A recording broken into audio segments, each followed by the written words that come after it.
होता है कि पहले आप असेसमेंट कर लीजिए, इवैल्यूएशंस कर लीजिए। असेसमेंट के पेशेंट को थॉरो असेसमेंट, उसका हिस्ट्री से लेकर प्रेजेंट कॉम्प्लिकेशन तक और प्रेजेंट मेडिकेशन तक के कौन-कौन मेडिकेशन चल रहे हैं, ये फुल्ली असेस कर लेना है। कब? Before operations. बिफोर ऑपरेशन का मतलब है कि आज का डेट है ऑपरेशन का, तो 48 घंटा के पहले, 24 से 48 घंटा बिफोर जो-जो असेसमेंट करना है, उनके बारे में जो कुछ जानना है या जो कुछ प्रिस्क्राइब करना है, वो पहले कर लेते हैं। जब हमारा ये प्रोसेस कंप्लीट हो जाता है, ऑपरेशन के 24 से 48 घंटा के पहले सारा असेसमेंट और तब उनके फाइनल रिपोर्ट तैयार कर ली जाती है कि वो अब एनेस्थीसिया के लिए तैयार हैं या फिर पोस्ट ऑपरेटिव कॉम्प्लिकेशंस, जो सर्जरी के बाद जो कॉम्प्लिकेशंस आएगी, उसके लिए तैयार है। उसका बॉडी फिजियोलॉजिकल्स या एनाटॉमिकल्स पॉइंट ऑफ व्यू से एग्री है उसको एक्सेप्ट करने के लिए, even psychological point of view से भी। तो एग्री है जब एक बार फाइनल रिपोर्ट तैयार कर लेते हैं बिफोर नाइट की आज ऑपरेशन है तो बिफोर नाइट 8 बजे असेसमेंट के बाद एक बार फाइनल असेसमेंट करते हैं और सब कुछ फिट रहता है, तब एक सर्टिफिकेट दे दी जाती है डॉक्टर्स के द्वारा, fit for surgery.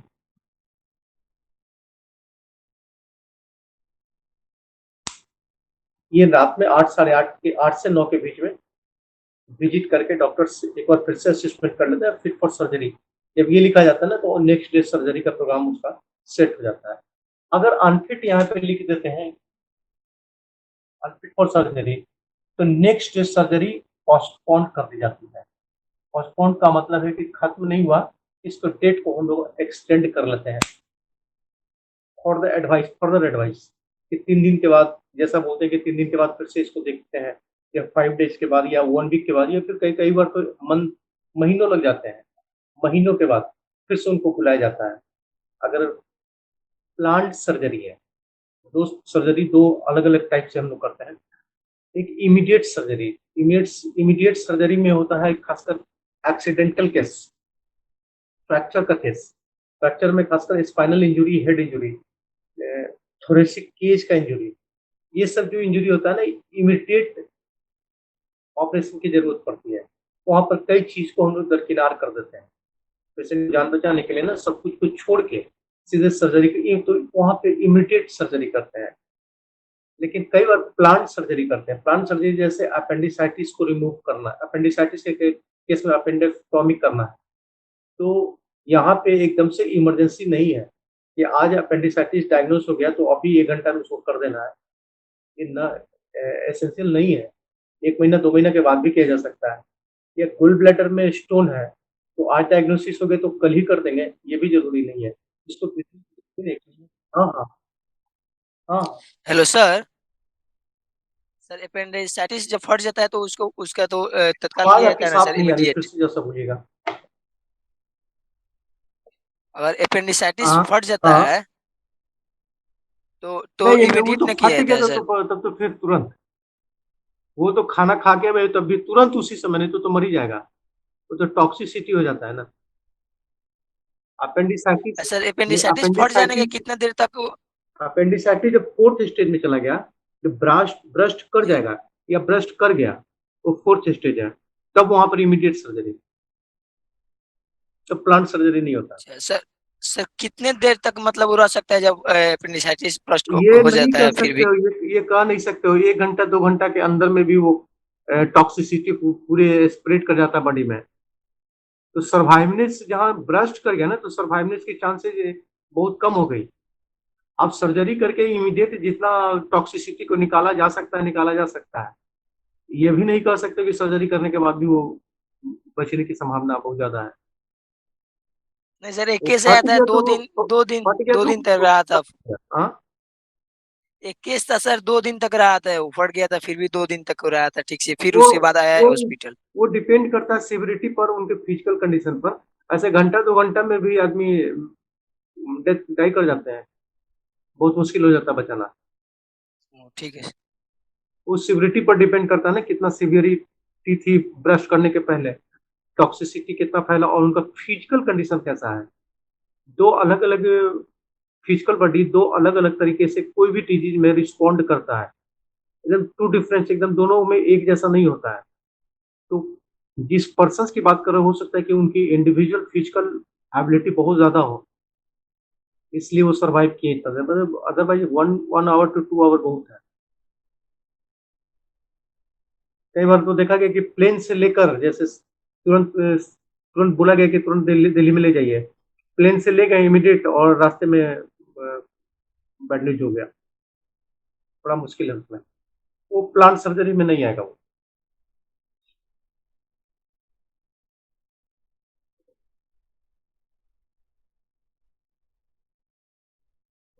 Hello sir. हाँ, इससे आगे भी कुछ पढ़ाए थे क्या, पहले भी कुछ अभी? किसी आदमी को। हेलो। हाँ हाँ मतलब सर एनेस्थीसिया आज स्टार्ट किए हैं ना सर? हाँ, अभी जस्ट शुरू ही किया है। हाँ तो वही से पूछ रहे हैं, ठीक है सर। एकदम पहला एनेस्थीसिया शुरू करके एकदम पहला जो आपका टॉपिक है सिलेबस में, वही शुरू किए हैं। और अभी भी शुरू नहीं किए हैं, सिर्फ लिखे हैं और उसके बारे में बोलना शुरू किए हैं। अब टॉपिक के अनुसार से अब आएंगे, अभी सिर्फ इंट्रोडक्शन ही दे रहे हैं इस बार।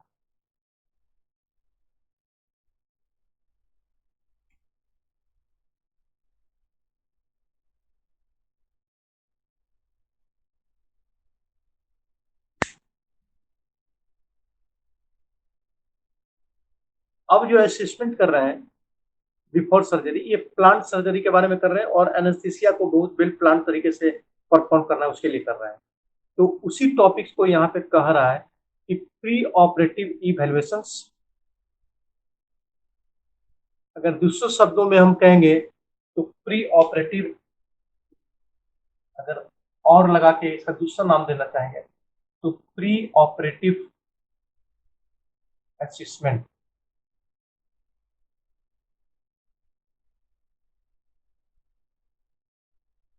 कब करना है? 24 hour to 48 hour before the surgery. 24 से 48 घंटा पहले इसको कर लेना है।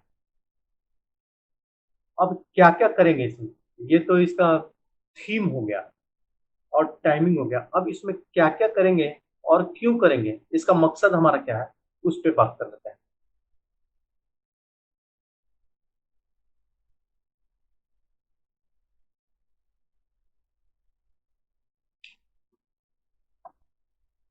पहला, गोल्स ऑफ इवेल्युएशन।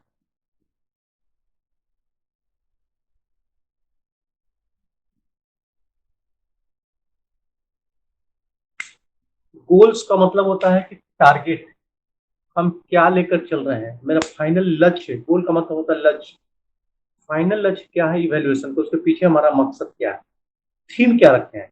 ऐसे ही कुछ कुछ भी कर लेंगे मेडिकल में, ऐसा नहीं होता है। हर कोई एक चीज करने के पहले उसके पीछे सारा बैकग्राउंड होता है और एक कारण होता है कि ये इस कारण से हम ये काम कर रहे हैं। तो यहाँ पे पहले एक प्री ऑपरेटिव वैल्यूएशन कर रहे हैं तो उसके पहले आपको यह जानना होगा कि आपका करने का मकसद क्या है, क्या लक्ष्य है, क्यों करना चाह रहे हैं आप। तो अब एक एक करके बात कर लेते हैं। पहला, reduce anxiety.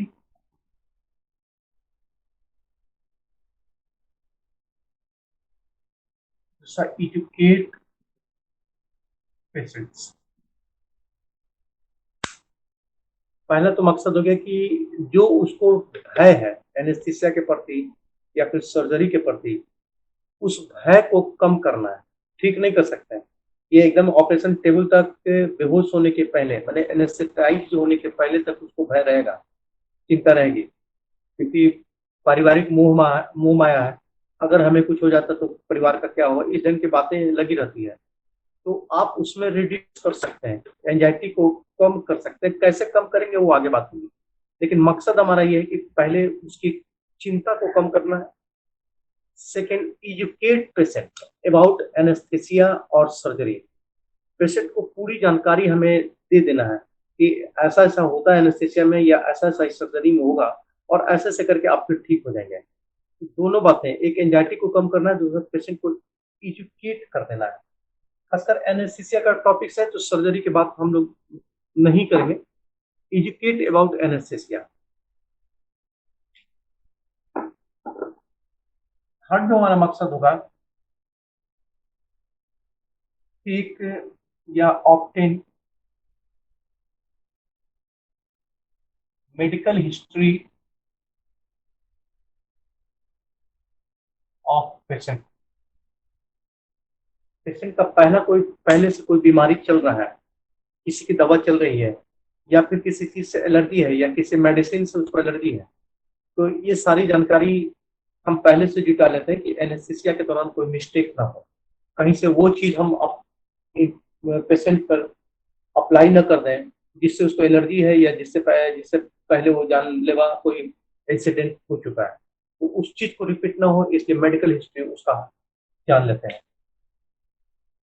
Physical examination.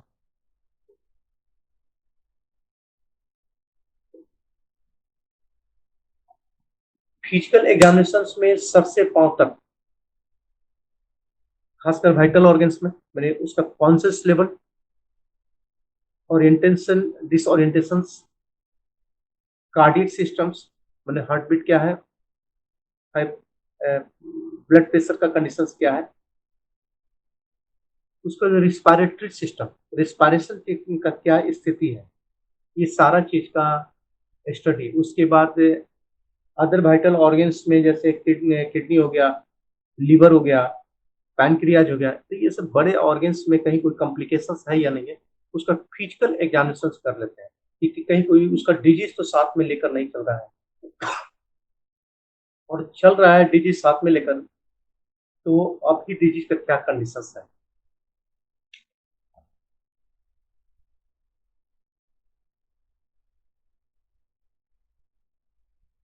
Determination of investigation test. Determination of investigation test का मतलब है कि अगर कोई और भी जांच की जरूरत अभी है उसको, तो ये प्री इवेल्युएशन के समय आपको पता चल जाएगा, और आपके पास टाइम है, अभी भी 24 से 48 घंटा टाइम बचा हुआ है, तो फर्दर कोई इन्वेस्टिगेशन की जरूरत है तो इन्वेस्टिगेशन वो टेस्ट, खासकर ईसीजी हो गया, अल्ट्रासोनिक कोई टेस्ट एग्जामिन कराना है, या फिर सीटी स्कैन कराना है, तो ब्लड में रूटीन कोई एग्जामिनेशन कराना है, तो ये सब टेस्ट पॉसिबल है, 24 से 48 घंटा में ये सब चीज पॉसिबल है, तो वो उसको हम लोग परफॉर्म करा लेंगे, जानकारी हो जाएगी, उसके बाद उसके आधार पर हम लिख देंगे। तो गोल्स हमारा टारगेट में ये है, और उसको फिर करते हैं सारा कुछ देख के plan anaesthesia technique. Plan anaesthesia technique का मतलब है कि ये सब कुछ देखते हुए हमको किस टाइप का एनेस्थीसिया देना है, जनरल एनेस्थीसिया देना है, स्पाइनल एनेस्थीसिया देना है, रीजनल एनेस्थीसिया देना है, और एनेस्थेटिक एजेंट हमारा देने का क्या रहेगा, कौन सा देंगे, ये उसके फिजिकल कंडीशंस, एग्जामिनेशंस, उसके टेस्ट, उसके लेवल्स, कॉन्सियसनेस के, वो सब के आधार पर डिपेंड। हाँ सर थोड़ा सा ऊपर कर दीजिएगा सर, हाँ, ऊपर ही लिख रहे हैं। नीचे नहीं नजर आ रहा है सर, नीचे वाला नजर नहीं आ रहा है। ठीक है, ठीक है, तो ऊपर ही लिख रहे हैं।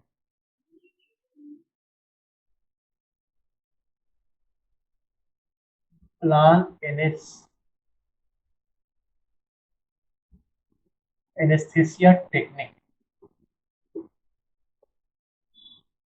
प्लान एनेस्थीसिया टेक्निक का ये वाला नीचे वाला ऊपर कर दिए कि प्लान करना, जनरल एनेस्थीसिया देना है, लोकल एनेस्थीसिया देना है, स्पाइनल एनेस्थीसिया देना है, रीजनल एनेस्थीसिया देना है, और एनेस्थेटिक एजेंट्स क्या होगा, एंड ऑक्सीजन का कंसंट्रेशन उसके साथ कैसा रखेंगे, तो ये उसके इवेल्युएशन, जब सारा चीज का इवेल्युएशन कर लेते हैं तो पहले ही प्लान हो जाता है। एनेस्थेटिक सारे रिपोर्ट देखने के बाद डिसाइड कर लेते हैं कि किस तरह का एनेस्थीसिया देना है, कितना डोज देना है, और कितना ड्यूरेशन तक देना है। अब उतना डोज एंड ड्यूरेशन में ये ऑपरेशन पॉसिबल है कि नहीं है, ये सर्जन से डिस्कस वो खुद कर लेंगे, कि इससे ज्यादा एनेस्थीसिया देखेंगे तो दुर्घटना घट सकती है। अब आपको देखना है कि इसमें संभव है या नहीं है।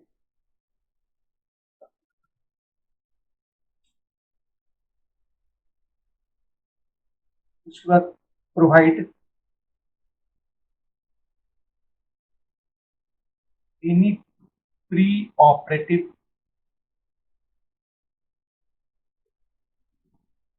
इंस्ट्रक्शंस। पेशेंट को कुछ एडवाइस देना है एनेस्थीसिया से पहले, वो आप दे सकते हैं, आपके लिए बहुत इजी हो जाएगा। तो गोल की बात करते हैं, जो हमारा लक्ष्य है, इतना चीज को लेकर चलते हैं, इसी लक्ष्य को हासिल करने के लिए इवैल्यूएशंस, प्री ऑपरेटिव इवैल्यूएशंस हम लोग करते हैं।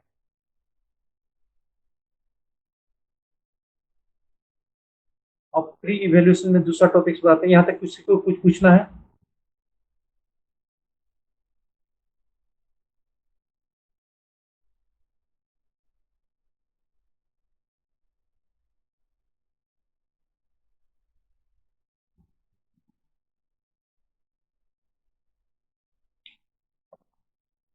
गोल, पहला गोल खत्म हो गया हमारा।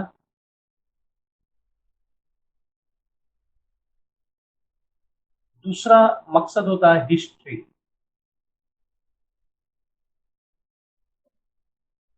प्री ऑपरेटिव इवैल्यूएशंस कैसे हासिल करेंगे? तो पहला हिस्ट्री। हिस्ट्री में फर्स्ट ये तो बात करेंगे पेशेंट या पेशेंट के अटेंडेंट से बात करना है। एनी मेडिकल इलनेस,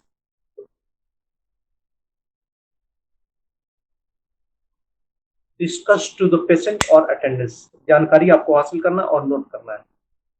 उसमें रिवेटॉइड अर्थराइटिस हो सकता है, हाइपरटेंशन हो सकता है, हाइपो या हाइपरथायरॉइड हो सकता है, डायबिटीज मेलाइटस हो सकता है, respiratory distress, chronic obstructive pulmonary diseases जैसे अस्थमा हो गया, इम्फेसमा हो गया, क्रोनिक ब्रोंकाइटिस हो गया, लंग्स फाइरोसिस हो गया, ट्यूबरकुलोसिस हो गया, HIV हो गया। ये सब कोई डिजीज है पेशेंट को पहले से या फैमिलियर हिस्ट्री है ऐसा कुछ, तो इसके बारे में हमें जानकारी हो जाती है। प्री इवैल्यूएशन में पहले उसको हम बात कर लेते हैं। Second, allergy to any drugs.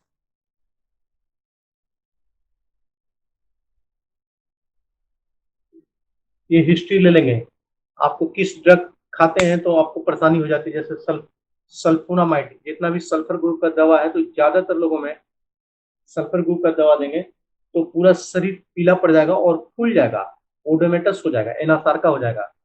ये ज्यादातर लोगों को है। कुछ लोग ये एंटी एलर्जिक हिस्टामाइन्स दे देते हैं, तो स्लीपिंग डिसऑर्डर सामने बहुत देर तक वो सोए रह जाते हैं। फ्लूइड विजन, आंख से धुंधला देखने लगते हैं। तो इस ढंग से कोई ड्रग से एलर्जी है तो उसके बारे में हिस्ट्री हमें मिल जाती है, हिस्ट्री ले लेते हैं। तीसरा है मेडिकेशन। मेडिकेशन मैंने पहले से कौन कौन दवा आप खा रहे हैं रेगुलरिटी में, जैसे ब्लड प्रेशर की दवा खा रहे हैं, कार्डियक का कोई दवा खा रहे हैं, या कोई सेडेटिव ड्रग्स एंजाइटी के लिए पहले से खा रहे हैं, या हाइपोग्लाइसेमिक ड्रग्स, डायबिटीज मेलाइटस के लिए कोई ड्रग्स खा रहे हैं, या रूमेटॉइड अर्थराइटिस के लिए कोई ड्रग खा रहे हैं। तो जो ड्रग्स आप पहले से ले रहे हैं इसकी हिस्ट्री ले लेना है।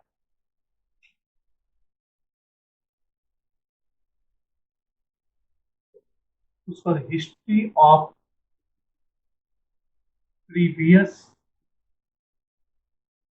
एनेस्थीसिया, पहले जब कभी ऑपरेशन हुआ है, पहले एनेस्थीसिया लिए हैं, तो एनेस्थीसिया के दौरान में और एनेस्थीसिया के बाद आपको क्या क्या अनुभव हुआ और क्या कॉम्प्लिकेशंस आपके शरीर में डेवलप किया उस समय जो एनेस्थीसिया पड़ा था, तो क्या क्या दिक्कतें हुई थी, या एनेस्थीसिया के बाद आपको क्या क्या दिक्कतें हुई, या सब कुछ नॉर्मल रहा, वो हिस्ट्री लेना है। उसको पर्सनल हैबिट,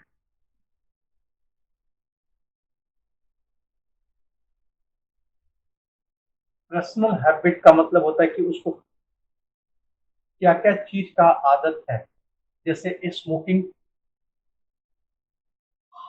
एल्कोहल, टोबैको,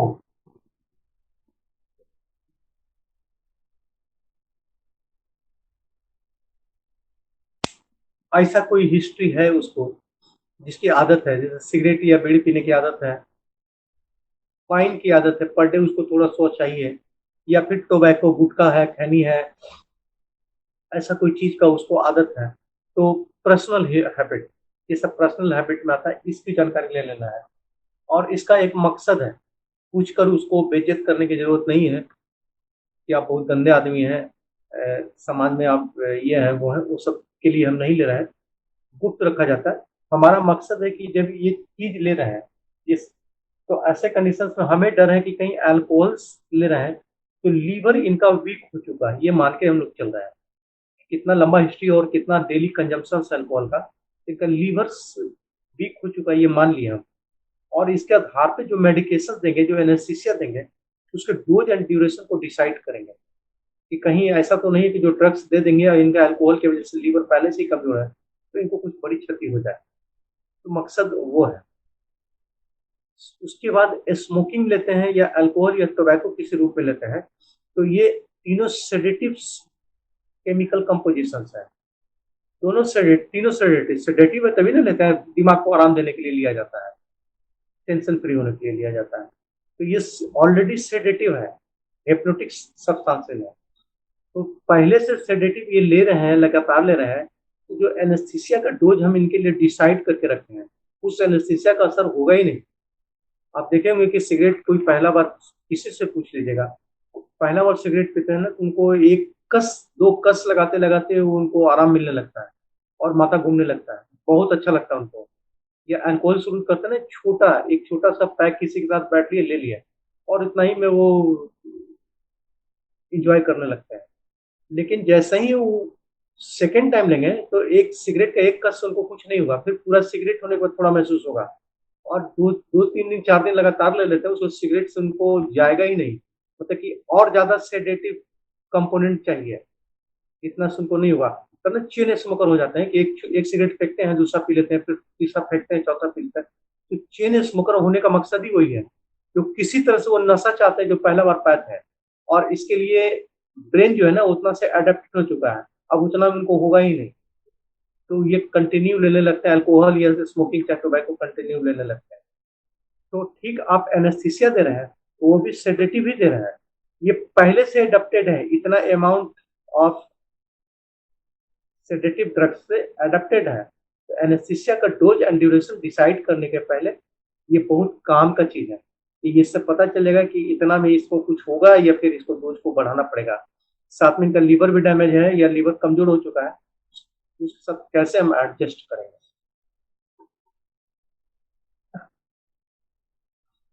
इसके अलावा जो भी स्मोकिंग या अल्कोहल या टोबैको ले रहे हैं, ये डिफिशियंसी ऑफ न्यूट्रिशन,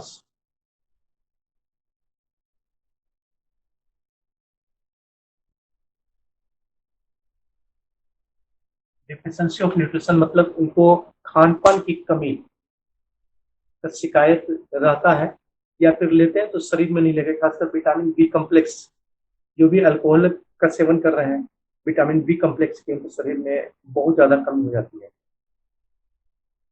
तो पर्सनल हिस्ट्री बहुत मायने रखता है, उसको बहुत माइन्यूटली पूछ के और नोट करना है। यहाँ तक कुछ पूछना है?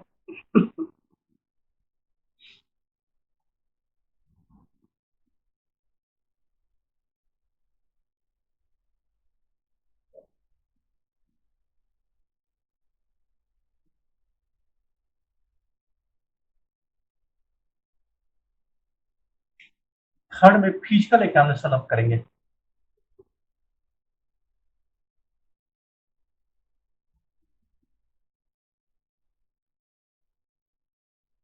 तीसरा में फिजिकल एग्जामिनेशन, इसमें फर्स्ट जनरल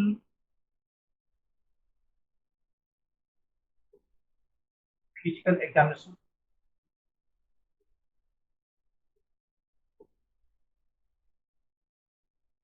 जैसे जनरल फिजिकल एग्जामिनेशन में ब्लड प्रेशर,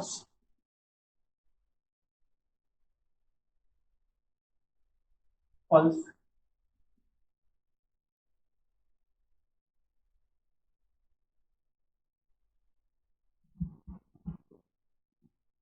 रिस्पायरेशंस,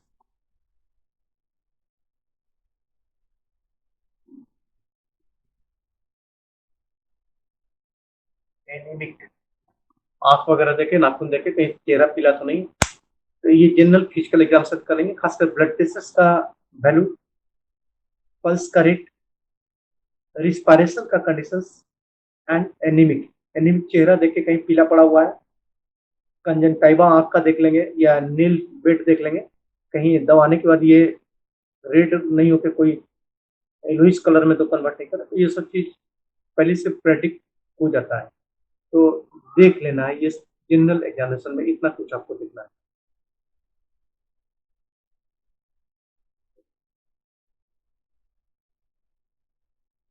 उसके बाद सिस्टेमिक एग्जामिनेशन,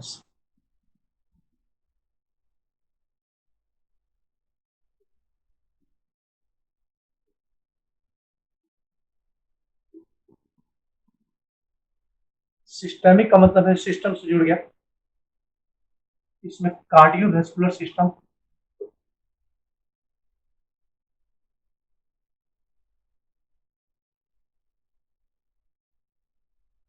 सबसे ज्यादा जरूरी है। उसके बाद रेस्पिरेटरी सिस्टम,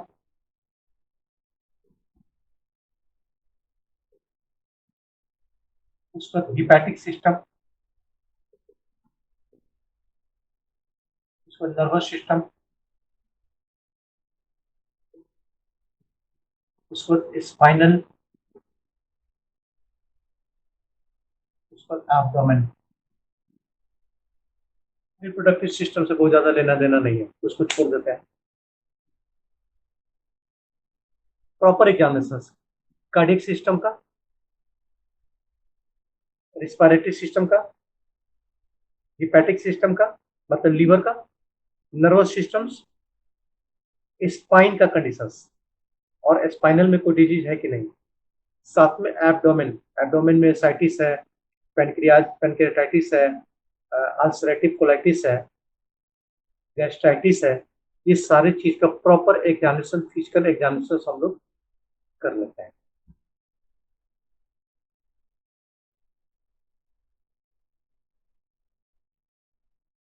ये इतना फिजिकल एग्जामिनेशन में। उसमें तीसरा, अगर ये दोनों कर लिया तब तीसरा क्या करेंगे, एयरवे असिस्टेंट।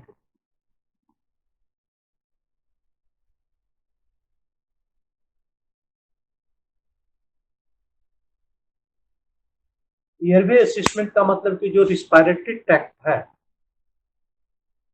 उसमें इंट्यूबेशन करना है, एनेस्थीसिया के दौरान उसमें ट्यूब डालना है। तो इंट्यूबेशन करना है या ऑसोफेगस में इम्प्लांट करना है, तो स्वाभाविक है कि एयरवे का असिस्टमेंट कर लेना है कि ये प्रॉपर चैनल्स, ट्रैकिया से लेकर ब्रोंकस तक ये सब कुछ नॉर्मल है, या फिर कहीं पर वहां पे स्ट्रक्चर है या एबनॉर्मलिटी डेवलप कर गई है, या नेक का मूवमेंट कहीं रेस्ट्रिक्टेड है, खासकर एंकिलोजिंग स्पॉन्डिलाइटिस में, सर्वाइकल सीवियर सर्वाइकल स्पॉन्डिलाइटिस में, टॉर्टिकोलिस में, स्पाज्मोडिक टॉर्टिकोलिस में। टॉर्टिकोलिस गर्दन देखते ना, गर्दन एक तरफ से किनारे में टेढ़ा रहता है, that disease is called torticollis.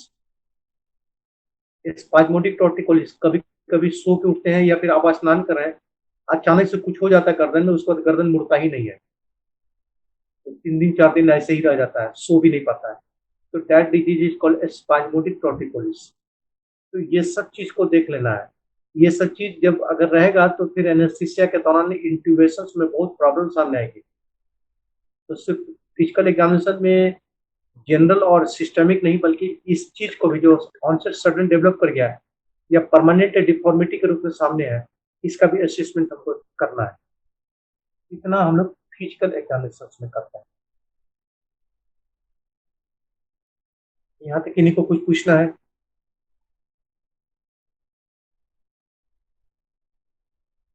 Sir एक बार एयरवेयर असेसमेंट समझा दीजिए। एयरवे सिस्टम, ठीक है। जैसे जैसे ये गर्दन हुआ किसी का,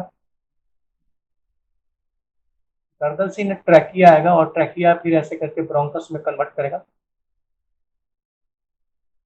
ये थोड़े से कैविटी हो गया, ये हाथ हो गया,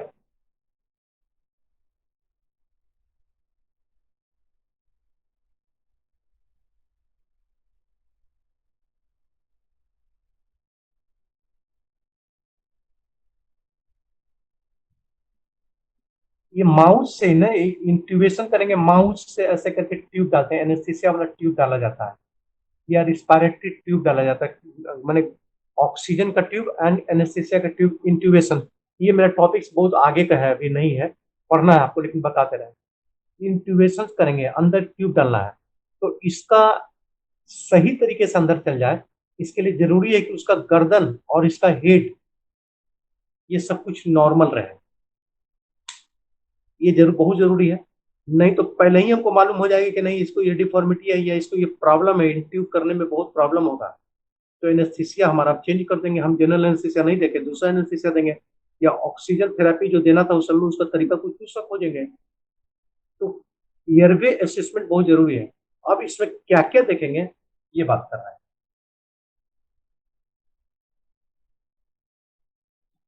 देखेंगे कि किसी का गर्दन ऐसे करके एक तरफ ऐसे करके मुड़ा हुआ है, कुछ लोग रास्ता में या मिल जाएंगे, इनका गर्दन ऐसे ही फिक्स रहता है, किनारे बहुत ज्यादा हम कर दिए, बहुत ज्यादा हो गया।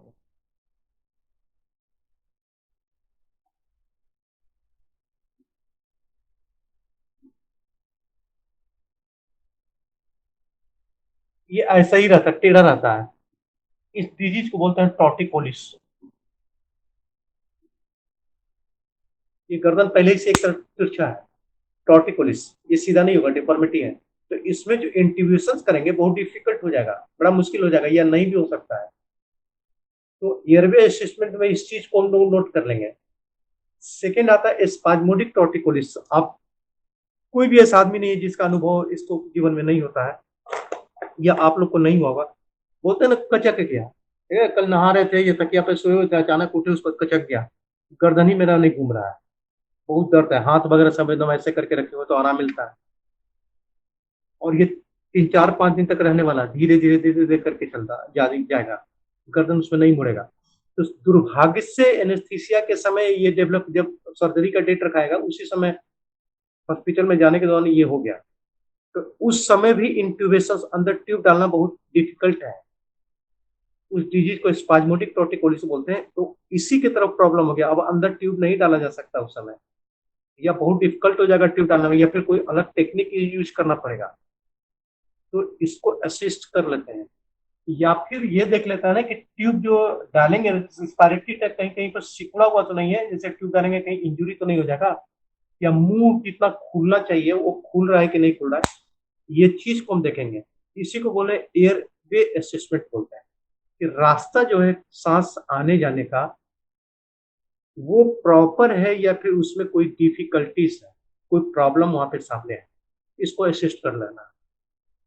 क्योंकि अंदर बाढ़ में जाने के बाद एनेस्थीसिया के दौरान ये सामने अगर देख रहे हैं तब तो हो गया, बंटाधान हो गया सर्जरी का। तो पहले ही से जब मालूम हो जाएगा ना, तो उसके अनुसार से एनेस्थेटिक एजेंट्स, एनेस्थीसिया देने का तरीका, एनेस्थीसिया का पैटर्न, सब एनेस्थेटिक डॉक्टर उसके आधार पर डिसाइड कर लेते हैं कि क्या करना है होगा।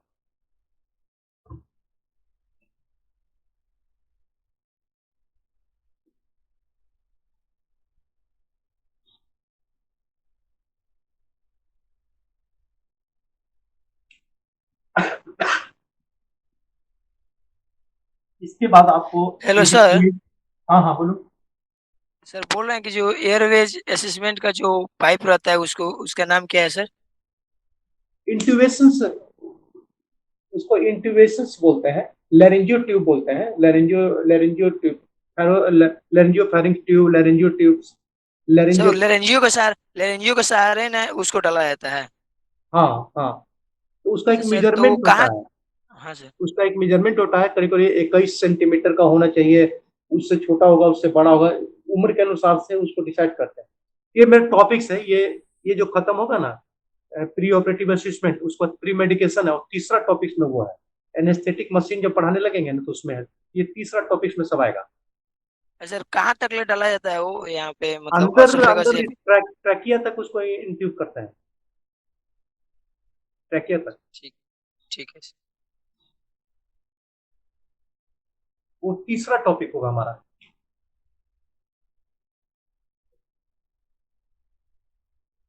अभी तो आप बाहर कहीं कर रहे हैं, तब ना अंदर तक जाएंगे।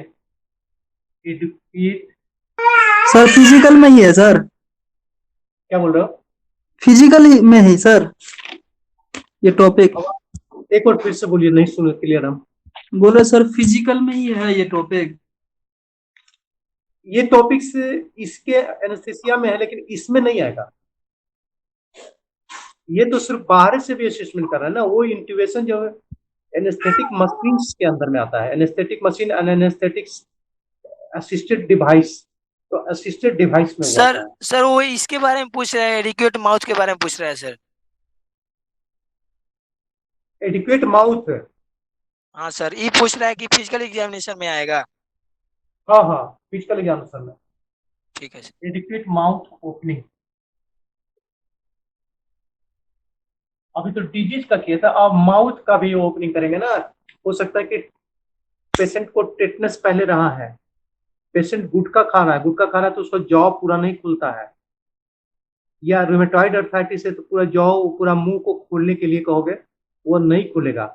तो ये अगर पूरा नहीं खुलता है तो एनेस्थीसिया या इंट्यूबेशन बहुत डिफिकल्ट होने वाला है, या नहीं भी होगा।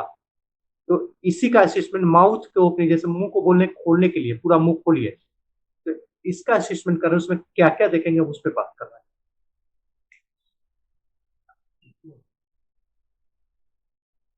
जिस टेक्निक का इस्तेमाल किया जाता है माउथ माउथ के ओपनिंग का मेजरमेंट करके, उसको मालम पट्टी बोलते हैं।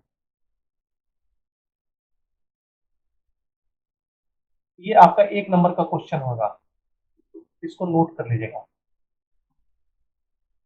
हमको बाद में ध्यान रहेगा नहीं रहेगा, आप नोट कर लीजिएगा कि एडिक्वेट माउथ ओपनिंग टेस्ट के लिए जो टेक्निक इस्तेमाल करते हैं उस टेक्निक का नाम है मैलम पट्टीज। ये आपका फिल इन द ब्लैंक्स में डैश डैश देके छोड़ देगा, तो आपको मैलम पट्टी से एकदम अलग से कॉपी में कहीं पे नोट कर लीजिए। अब मैलम पट्टीज में टेक्निक में क्या करते हैं ये बताते हैं। Ask the patient to open the mouth fully as wide as possible।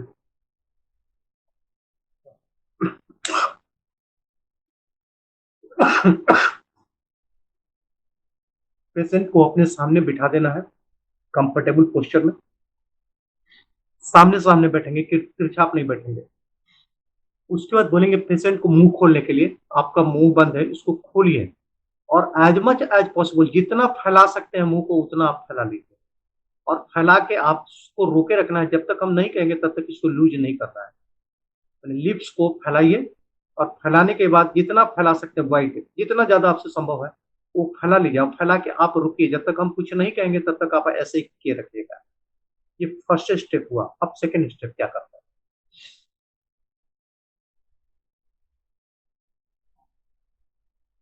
Second step में आपको देखना है सीन दी स्ट्रक्चर ऑफ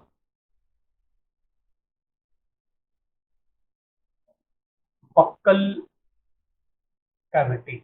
आपको अंदर का सीन अब सामने से देखना है, ऊपर नीचे दाएं बाएं करके झांकना नहीं है, एकदम आंख के सामने से रखना है उसके माउथ के, और मुंह खोल रखा है आपको देखना है। अब क्या देखेंगे और उसके आधार पर ग्रेडिंग कर देंगे।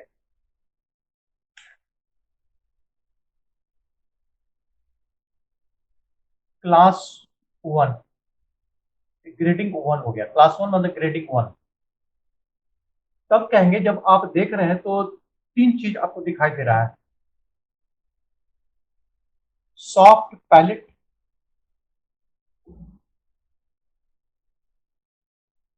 uvula and cochlear pillars. Mouth में आपको तीनों चीज दिखाई दे रहा है। मुंह खोला तो सॉफ्ट पैलेट, ऊपर वाला माने roof of the mouth buccal cavity में वो दिखाई दे रहा है। दूसरा पीछे में, जैसे ये मुंह खोला, बाय द वे ये रूफ खोला,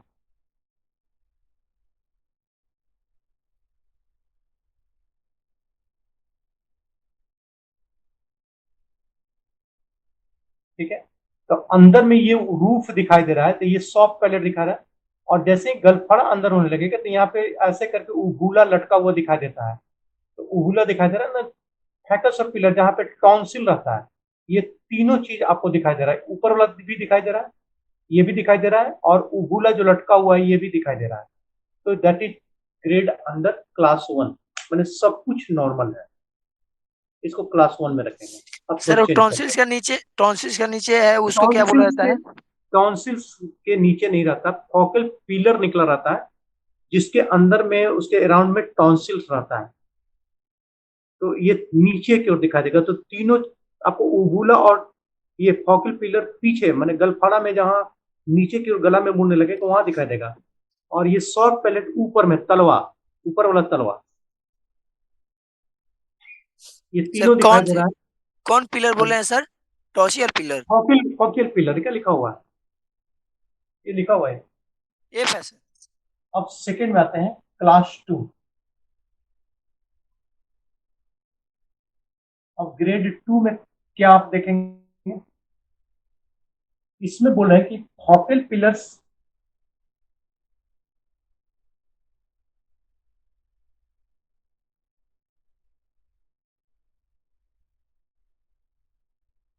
ये दिखाई दे रहा है। सेकंड, सॉफ्ट पैलेट दिखाई दे रहा है, बट नॉट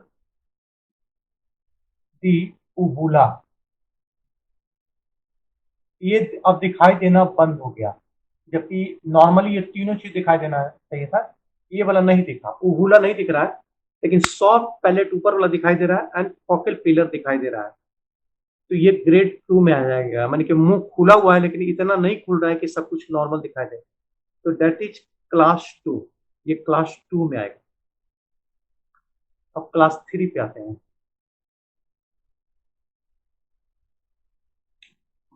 सर ट्रॉकियल पिलर्स लिखे हैं या फॉकियल्स पिलर लिखे हैं?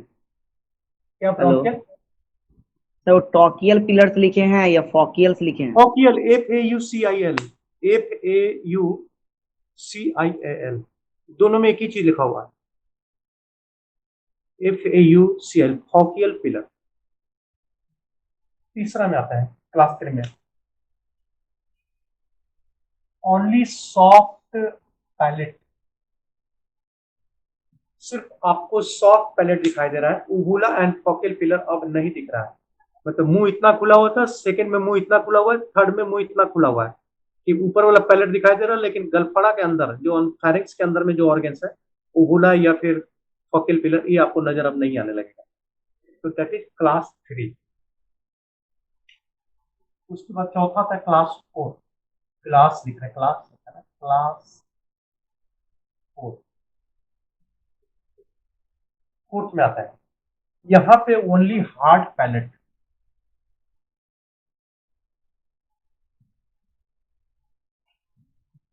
सिन हार्ड पैलेट एकदम दांत के ऊपर वाला जो दांत के पीछे जो आपका रूफ हो गया माउथ का, सिर्फ वही दिखाई दे रहा है। सॉफ्ट पैलेट भी नहीं दिखाई दे रहा है, उबुला भी नहीं दिखाई दे रहा है, फॉकल पिलर भी नहीं दिखाई दे रहा है। जब ये सारा चीज नहीं दिखाई देगा, खाली ऊपर वाला पैलेट दिखाई दे रहा है, हार्ड पैलेट, तो कंसीडर अंदर क्लास 4।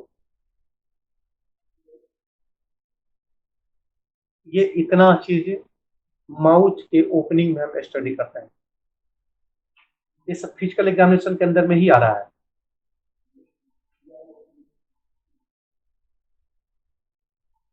यहाँ तक कुछ पूछना है?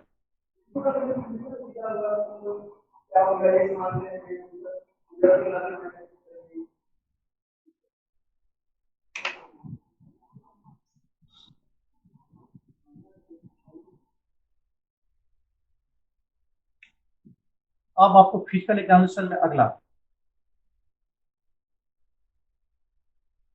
हाइरोमेंटल डिस्टेंस, इसको नापना है।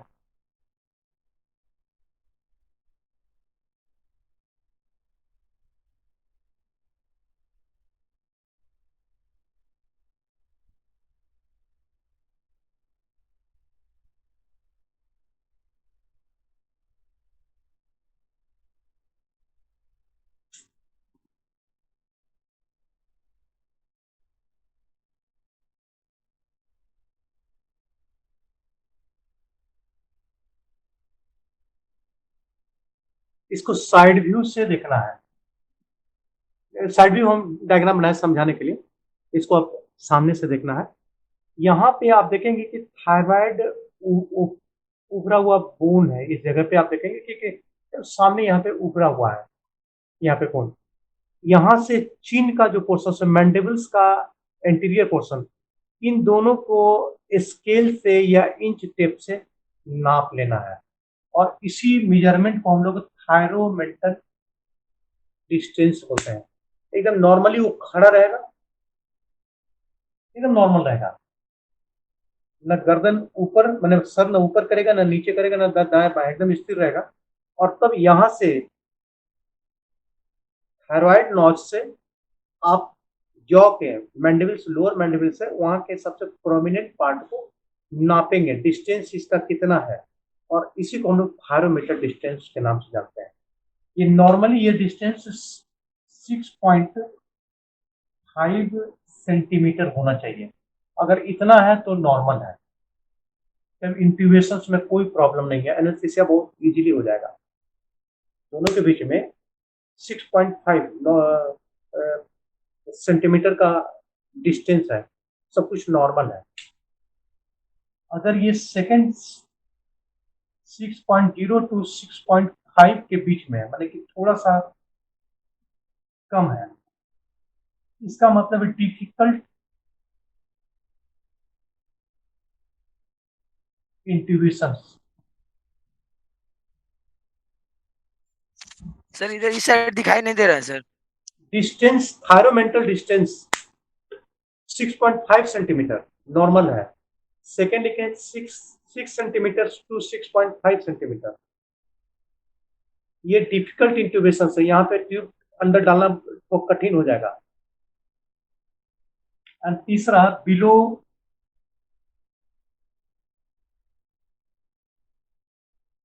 6 सेंटीमीटर, 6 सेंटीमीटर से कम है तो वहां इम्पॉसिबल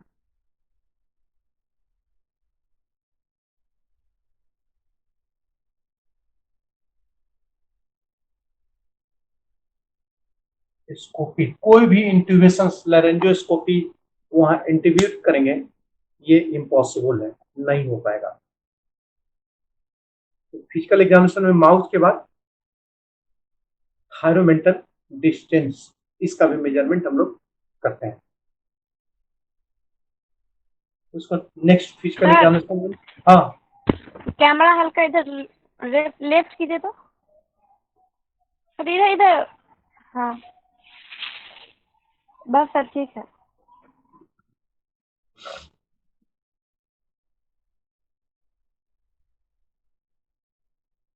अब उसके बाद रिस्पायरेटरी पे आते हैं। मिटा रहे इसको।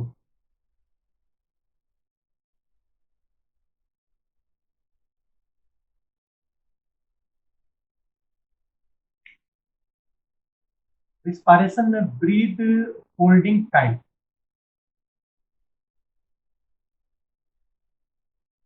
अभी आप लोग भी व्हाट्सएप पे पढ़ रहे होंगे, कोरोना के लिए बोलता है कि आपको घबराने की जरूरत नहीं है, सांस रोक के देख लीजिए, इतना देर रुकता है तो आप ठीक है, नहीं तो कोई दिक्कत है। That is called breath holding time, सांस कितना देर आप रोक रहे हैं, इसको भी एग्जामिन करना, और ये बड़ी मायने रखता है। बात सही है कि लंग्स का क्या कंडीशन है, ये इससे पता चलता है। जो व्हाट्सएप पे आ रहा है ना, तो उसमें कुछ सच्चाई है। इसमें बोलता है कि कोई भी पर्सन 25 सेकेंड अगर होल्ड कर देता है तो नॉर्मल है। एनेस्थीसिया के लिए, हम कोरोना के लिए नहीं पढ़ा रहे हैं। 25 सेकेंड तक सांस को रोक के रह जाता है विदाउट एनी कॉम्प्लिकेशन, उसको किसी तरह का प्रॉब्लम नहीं हो रहा है, तो they are normal for anaesthesia. Anaesthesia के लिए बिल्कुल एकदम तैयार है। इन लंग्स का कंडीशन एनेस्थीसिया के लिए नॉर्मल है। फिर बोल रहे हैं कोरोना के लिए हम टेस्ट नहीं बता रहे हैं, वो व्हाट्सएप में जो आता है उसके अनुसार सब चलिए। सेकेंड हम बात कर रहे हैं 15 to 25 second.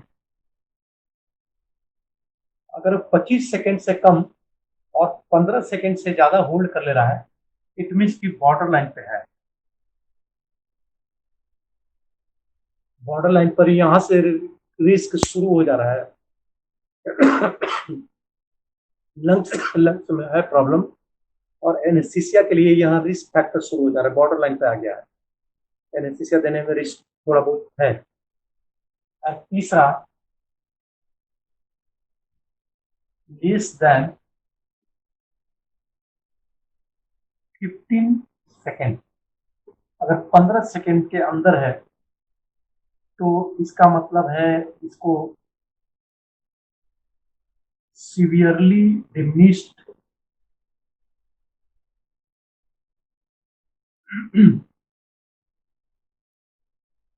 Cardio respiratory reserve, इसको हार्ट में और खासकर लंग्स में है प्रॉब्लम, डिमिनिश है, पहले से घटा हुआ है, कोई प्रॉब्लम चल रहा है साथ में, जिसकी वजह से 15 सेकेंड भी होल्ड नहीं कर पा रहा है, तो एनेस्थीसिया 100% यहाँ पे रिस्की हो जाएगा। तो ये बड़ा मायने रखता है कि 25 सेकेंड है या 15 से 25 सेकेंड है या 15 सेकेंड से कम है, वो सारा असेसमेंट में आपको लिखना है। अब थोड़ा सा रेस्ट दीजिए, तो फिर हम पानी वानी पी लेते हैं, तो आगे पढ़ाते हैं।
इससे आगे बढ़ते हैं।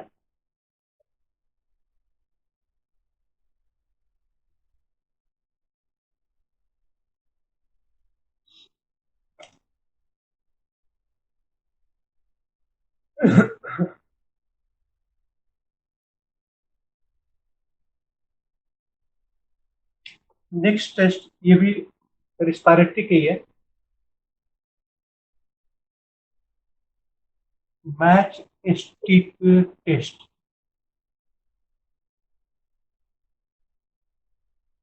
इसमें क्या करना है, एक टेबल पर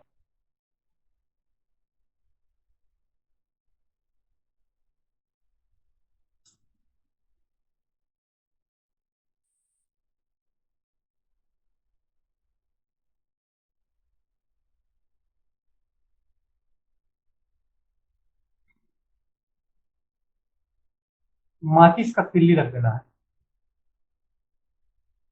पेशेंट को यहां से बोलना है फूकने के लिए। फूकने के बाद देखना है कि माचिस का तिल्ली इधर उधर होगा तो ये कितना दूर तक जाता है। उसके फूकने से माउथ को जब वो फूक रहा है तो हवा से माचिस का तिल्ली कितना दूर जाता है, इसी को मैच स्टिक टेस्ट होता है। ये कम से कम डिस्टेंस 15 सेंटीमीटर का कवर करना चाहिए। 15 सेंटीमीटर मतलब 6 इंच का डिस्टेंस कवर कर लेना चाहिए।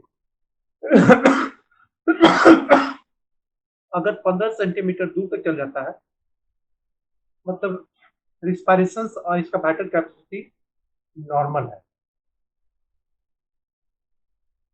Second, respirometer test. Respirometer test पता नहीं आप लोग देखें या नहीं देखें। रिस्पायरोमीटर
बिल्कुल ऐसा ही होता है।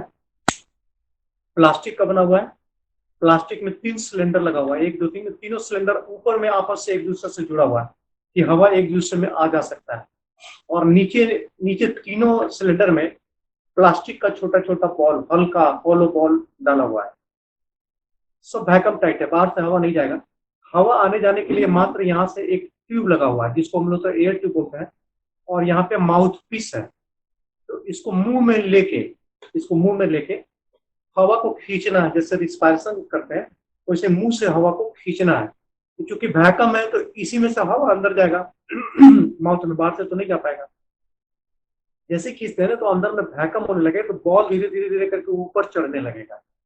तो ये वाला बॉल अगर यहाँ तक टच कर जाता है तो आपने 600 ml लिया, लेकिन इसके साथ ये दूसरा बॉल भी यहाँ टच कर जाता है, मतलब 900 ml आपने सांस लिया, और तीनों बॉल ऊपर की ओर आ जाता है, टच कर जाता है, मतलब कि आपने 1200 ml सांस लिया।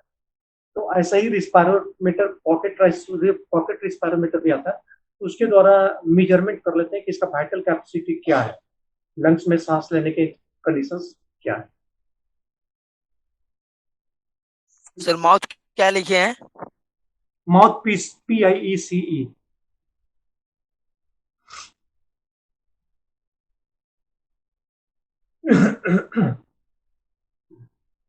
अब टेस्ट में अब 2 बच गए, दोनों बता देते हैं फिर लिखा देते हैं इसको।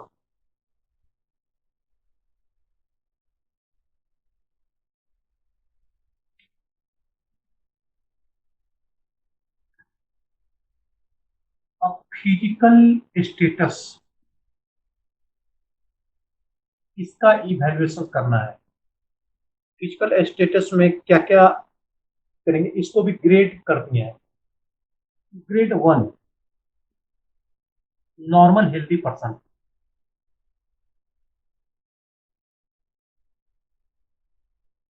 ग्रेड 2 नॉर्मल हेल्दी पर्सन, हमारे आपके जैसे लोग जो हेल्दी हैं, स्वस्थ हैं,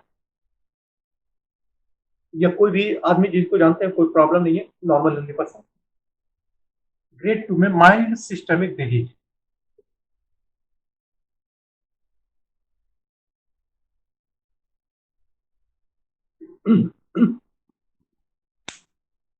माइल्ड सिस्टमिक डिजीज जैसे ब्रोंकाइटिस है, या फिर लीवर में कोई फैटी लीवर है, ऐसा कोई प्रॉब्लम है, लेकिन नॉट फंक्शनल डिसेबिलिटी।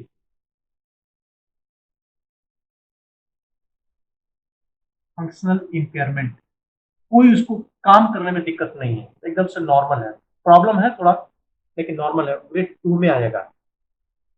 ग्रेड 3 में आते हैं सीवियर सिस्टेमिक डिजीज,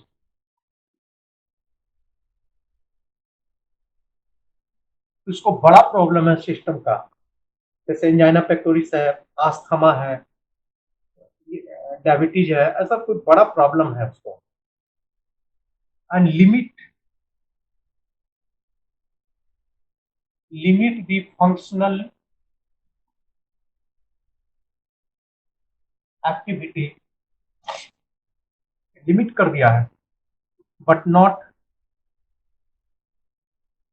इनकैपेसिटी।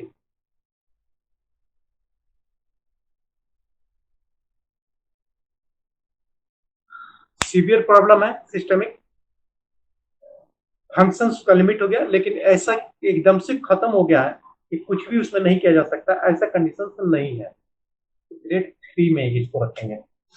उसके बाद आता है grade 4,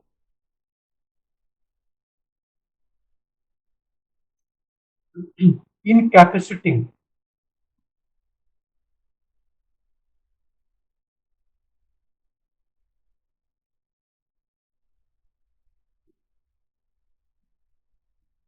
and life threat problem. Angina sir pectoris है, इनकेपेसिटिंग क्या लिखे हैं? Incapacitating disease, life threatening problem उसके साथ जुड़ा हुआ है, जैसे एंजाइना पेक्टोरिस है, इम्फाइसमा है, इस सीढ़ी पर चढ़ा दिए तेजी से डाई कर गया, कोई काम दे दिया डाई कर गया, तो लाइफ थ्रेटनिंग प्रॉब्लम है एनेस्थीसिया के दौरान, ताकि बहुत ज्यादा डैमेज हो चुका है, ये ग्रेड 4 में आएगा, ग्रेड 5 में आता है।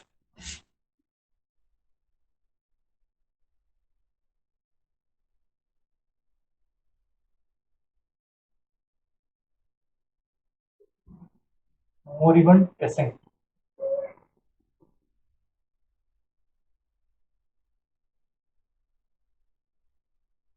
सर्वाइविंग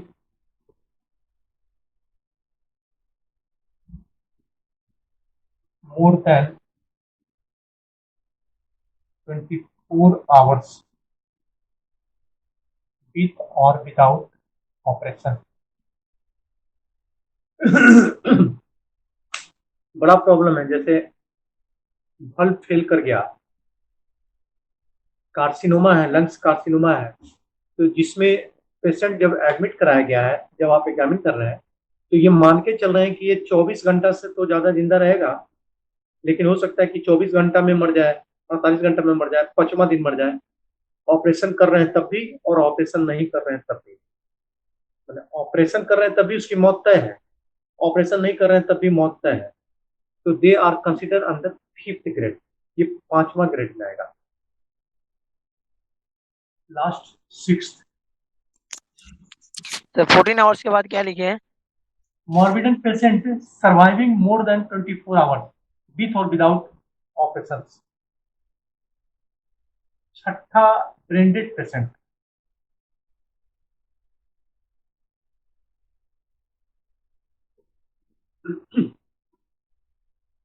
ब्रेन डाई कर चुका है, काम नहीं कर रहा है, लेकिन सांस चल रही है, सर्कुलेशन चल रहा है, they are consider in grade 6, मैंने एक तरह से मृत समान है, और ऐसे पेशेंट को बचने की संभावना नहीं है और बचाया नहीं जा सकता है।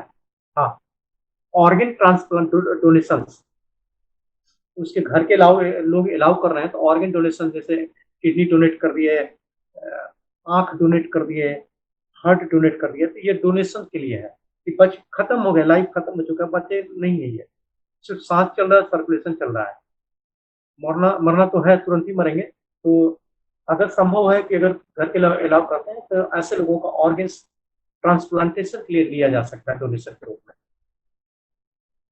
तो इनको 6 ग्रुप 6 में रखते हैं।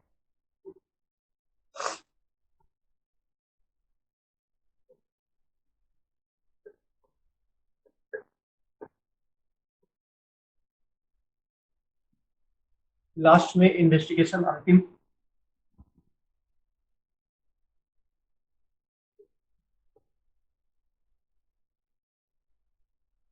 इन्वेस्टिगेशन में क्या क्या करेंगे? First, routine investigation,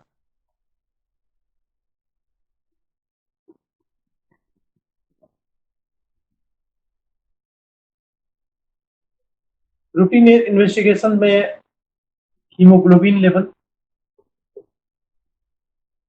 bleeding time, clotting time, urine sugar, बस ये common, that is routine examinations. फिर से एक बार चेक कर लेना है फाइनली, कि कोई मिस्टेक रह गई हो तो देख लेते हैं। ब्लीडिंग टाइम कितना देर ब्लीड कर रहा है, clotting times, urine sugar and haemoglobin percentage, anaemia का लेवल क्या है, that is routine examination. Second में ईसीजी करा लेंगे, ECG, if required X-ray of chest,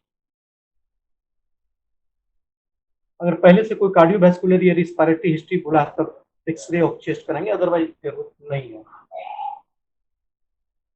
उसको स्टेशन में ब्लड यूरिया, किडनी का प्रॉब्लम है, डाउटफुल है, ब्लड शुगर,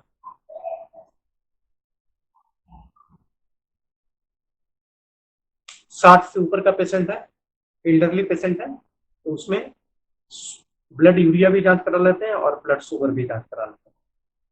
बस यहाँ पे आपका प्री ऑपरेटिव इवेल्युएशन खत्म होता है। अब इसको पहले लिख लेते हैं। हेलो सर, हाँ सर ब्लड यूरिया किस कारण जांच कराया जाता है? क्या? ब्लड यूरिया किस कारण जांच कराया जाता है, मतलब किस प्रॉब्लम से? कौन बोला? ये बोला blood urea, yes sir. Blood urea. हाँ सर। हेलो, हाँ sir. Blood urea kidney function test के रूप में आता है, किडनी के लिए जाना होता है। सर किडनी के लिए तो एल्डरली क्रिएटिनिन भी पेशेंट में कराया जाता है। ब्लड यूरिया का इम्बैलेंस मिलता है, कहीं वो बढ़ा हुआ मिलता है कि किडनी के कोई ट्रबल तो नहीं आ रहा है, तो उसके लिए जांच कराता है। Blood urea related to kidney function test, kidney के लिए कराता है।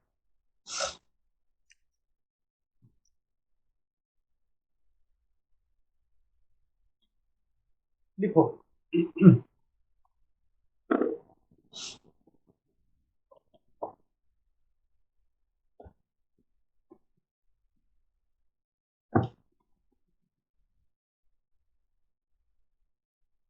Pre operative evaluations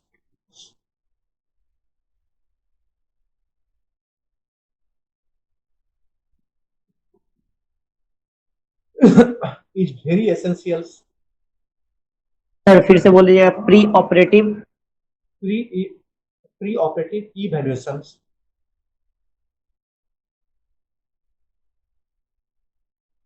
is very essential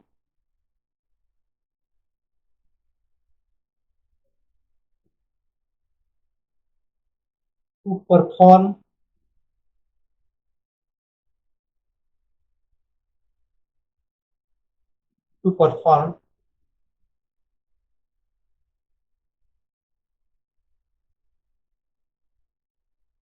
before the operations.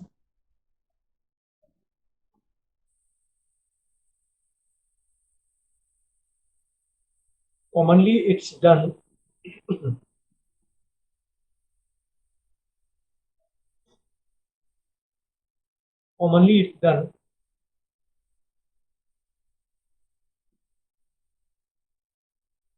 after admissions in hospitals. After admission in hospital,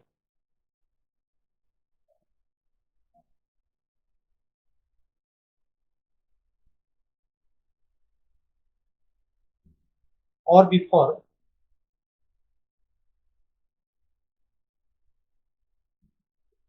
24 to 48 hours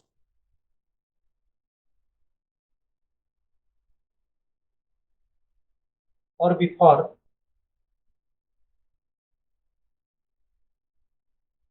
24 to 48 hours before this surgery.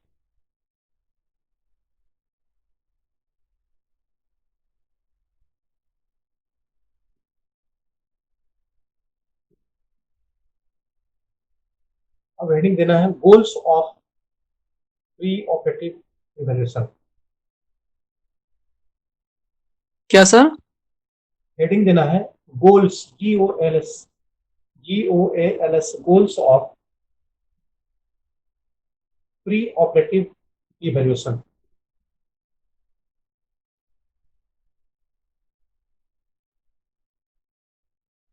Pre operative पहला लिखना है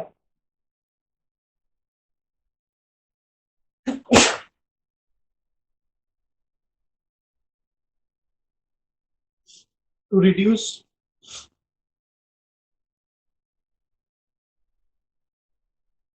the anxiety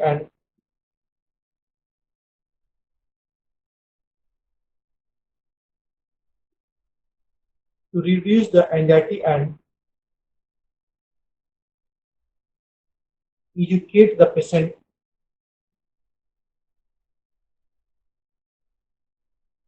educate the patient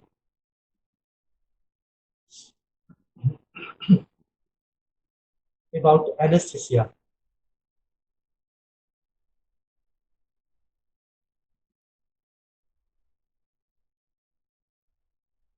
Second, सर first वाले में patient के बाद क्या बोले? To about reduce anesthesia. About anaesthesia. हाँ.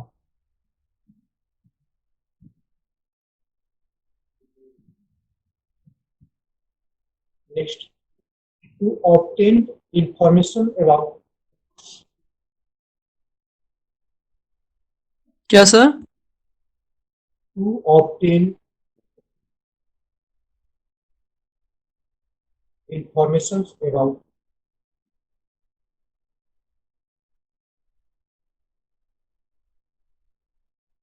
information about patient's medical history.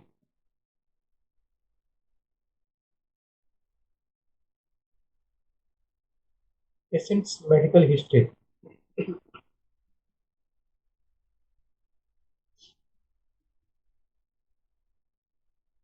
Third में to perform physical examination.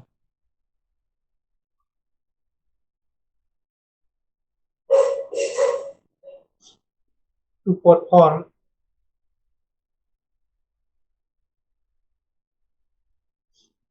physical examination.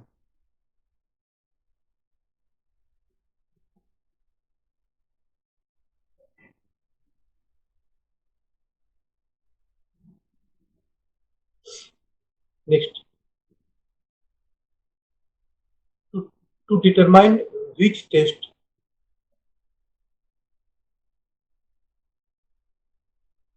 To determine which tests are required. Sir which test का स्पेलिंग बोल दीजिएगा।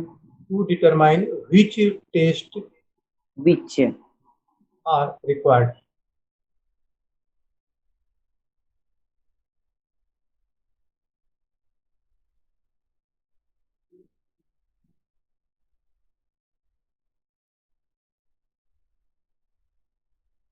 Next, to plan anesthetic technique. क्या सर? To plan anesthetic technique. Sir फिर से repeat कर दीजिए। To plan anesthetic technique.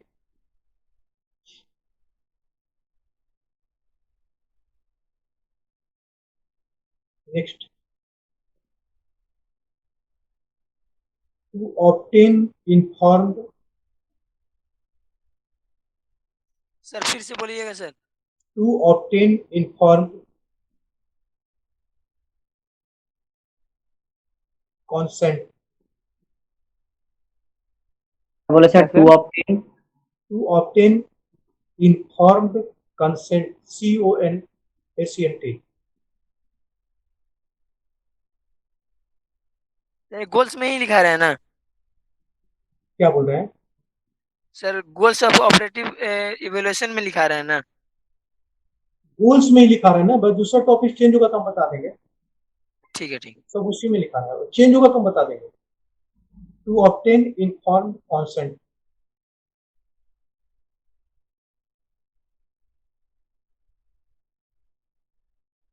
Next, to give any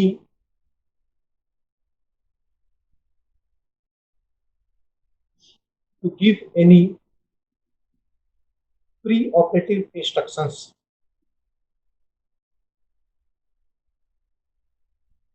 give any के बाद sir To give any pre-operative instructions.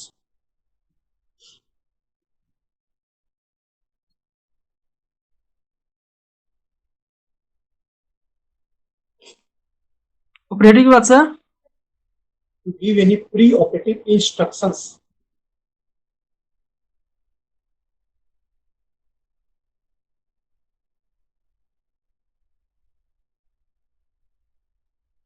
Sir instruction बोले कि डिस्ट्रक्शन? इंस्ट्रक्शन, INSTRUCTION, इंस्ट्रक्शन माने निर्देश।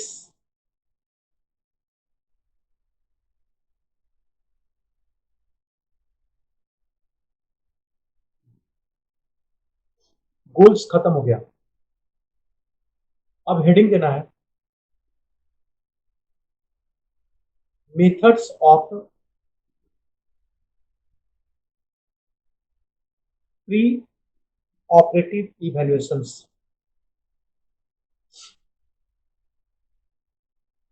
हेडिंग देना है methods of pre operative evaluation.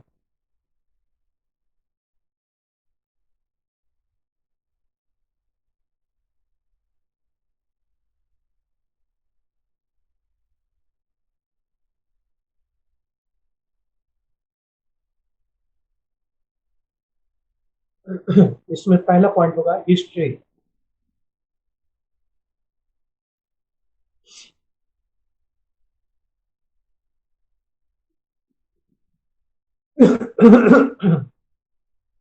History में डैश देके पॉइंट वाइज लिखिए।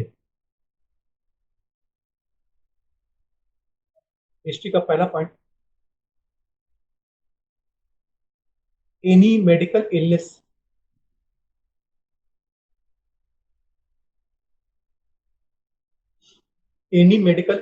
in past and present. Any medical illness in past and present.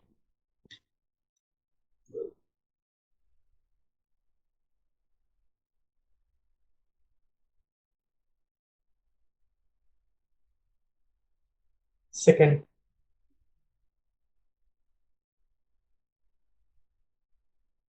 history of allergy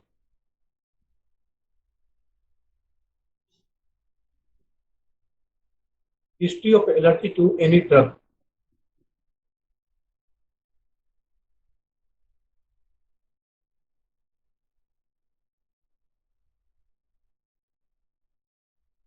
Any drug, sir? History of allergy to any drug. DRUG.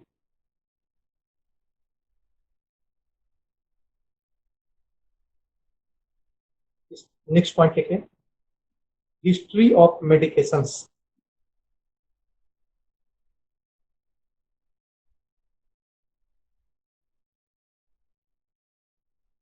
History of medications.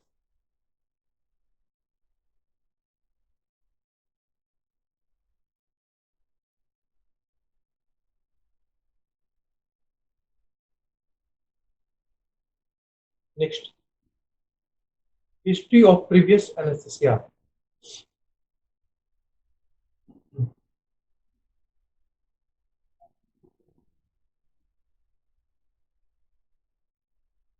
History of, sir? Previous anesthesia.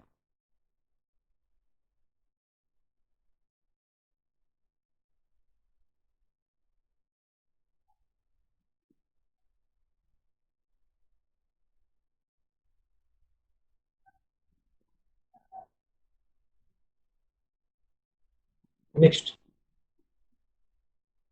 history of personal habits.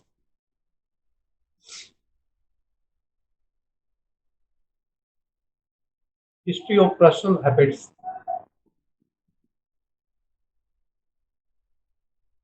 like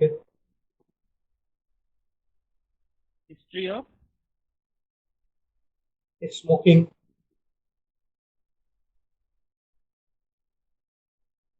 alcoholism,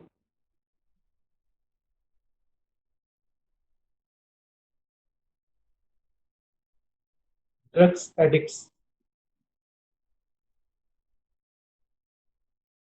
etc.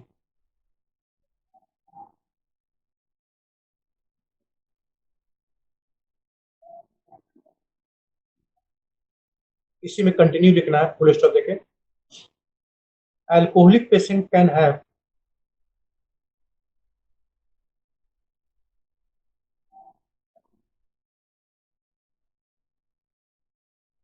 alcoholic patient can have liver disease. Sir alcoholism drugs addict के बाद क्या बोले हैं? Alcoholic patient can have liver disease,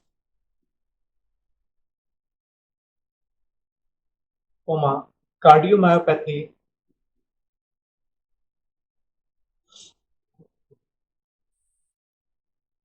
cardio myopathy, cardio myopathy,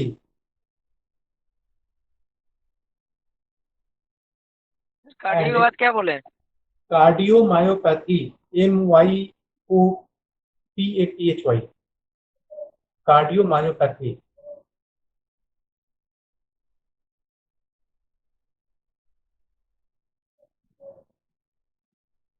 and nutritional deficiency.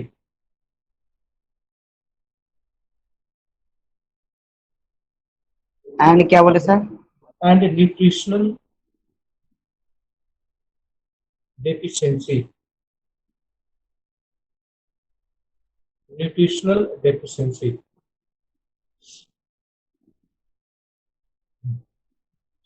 क्या बोले हैं sir? Nutritional deficiency.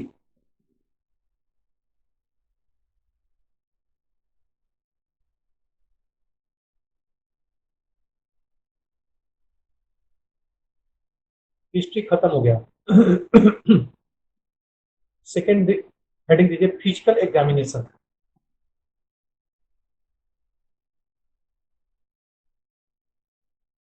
Physical examination.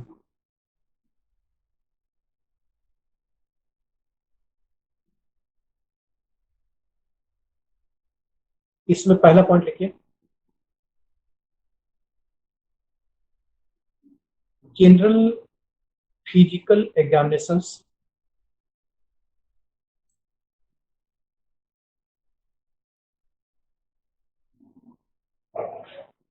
general physical examinations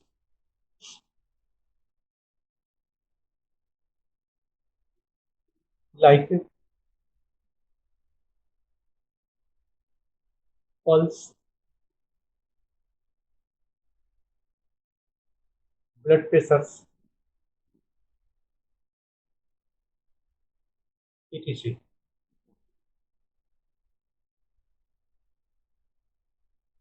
Pulse, blood pressure, etc. इसका second लिखिए, systemic examinations of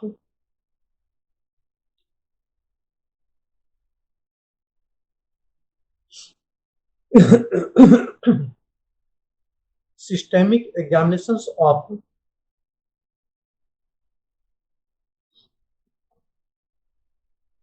cardiovascular systems,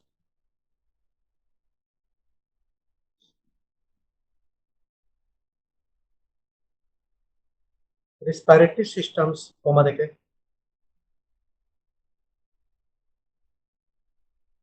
cardiovascular system, respiratory systems, hepatic system,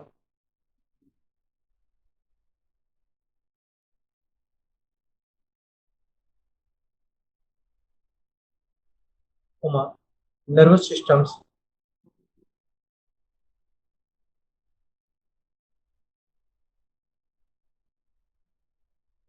abdomen and spine,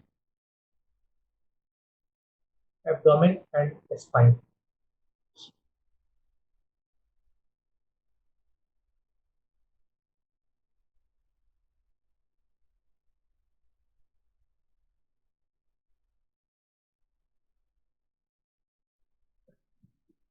physical examination में तीसरा लिखे, airway assessment.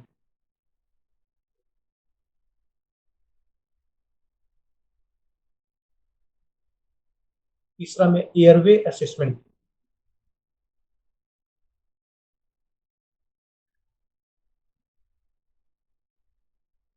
इसमें क्या देखें,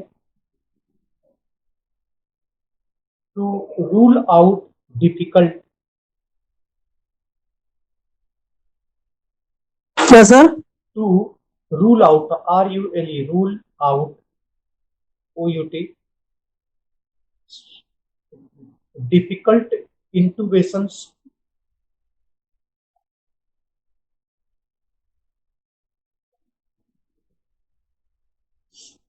difficult के बाद क्या बोले? To rule out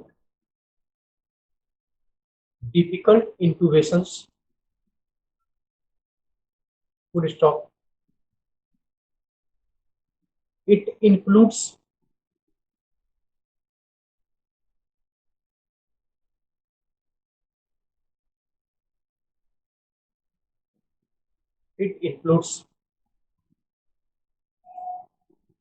डैश दे देना है, फर्स्ट में लिखना है एडिक्वेट, इसका एयरवे का पहला पॉइंट चलेगा, ABCD कर लीजिए आप लोग। ए में एडिक्वेट माउथ ओपनिंग, ए में adequate mouth opening,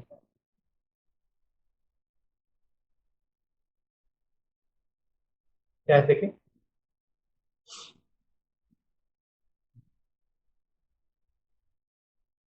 it is assessed with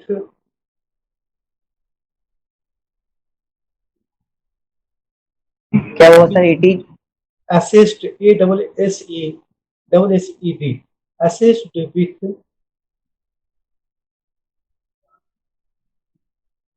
Mallampatty's grading, MALLAMPATTI',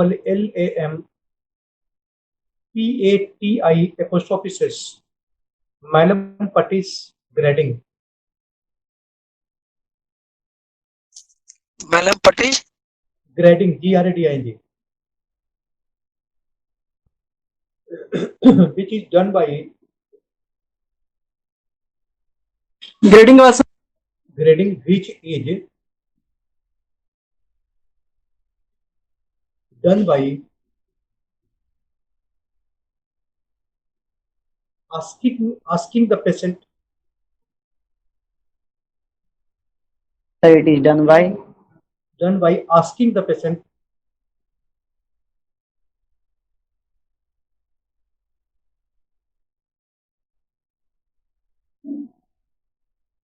to open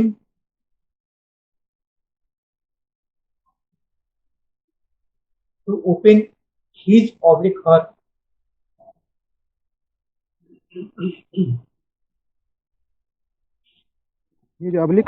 To open open his HIS oblique her, माने लड़का हो या लड़की, मेल हो या female, open his oblique her mouth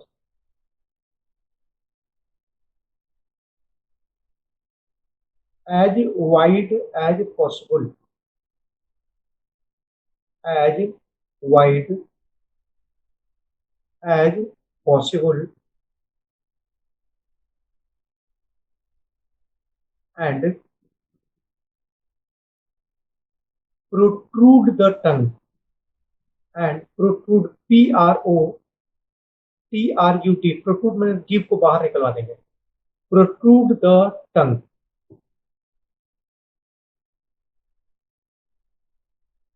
full stop. Sir एक बार फिर से रिपीट कर दीजिएगा ये वाला। Mouth as wide as possible and protrude the tongue, full stop हो जाएगा। Depending on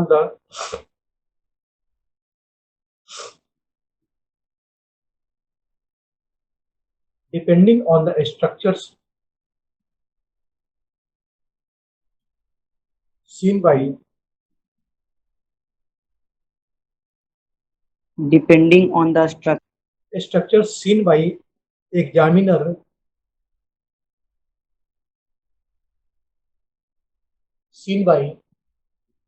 examiner, comma the classification is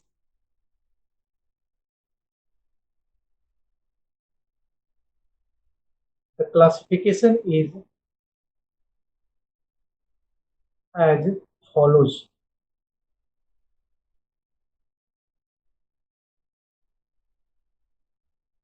The classification is as follows. Dash देना है। पहला में लिखे class 1,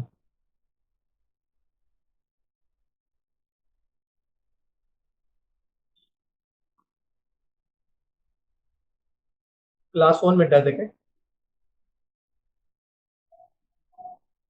फॉकियल pillars FAUCIAL faucial pillars soft palate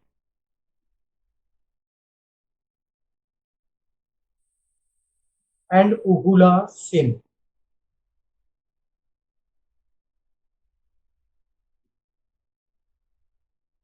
And uvula sin.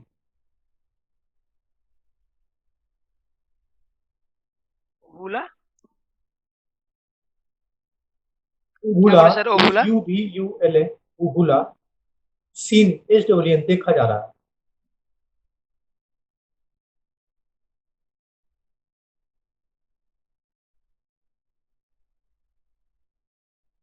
Second में ये class 2,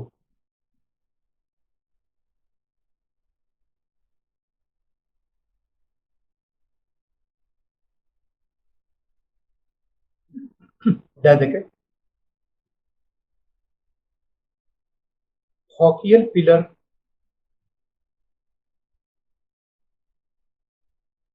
फॉकियल्स pillars and soft palette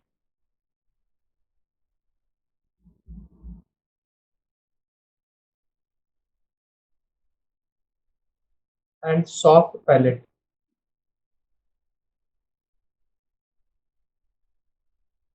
Seen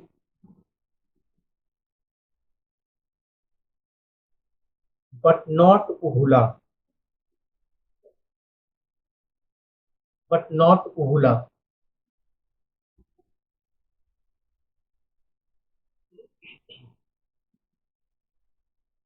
class 3 में ये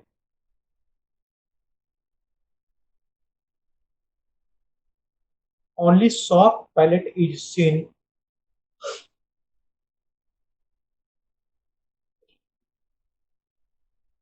only soft palate is seen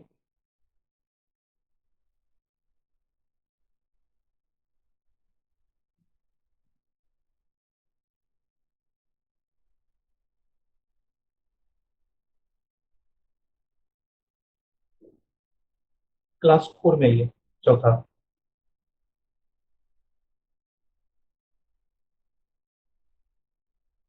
class 4 में डैश देखे only hard palate is visible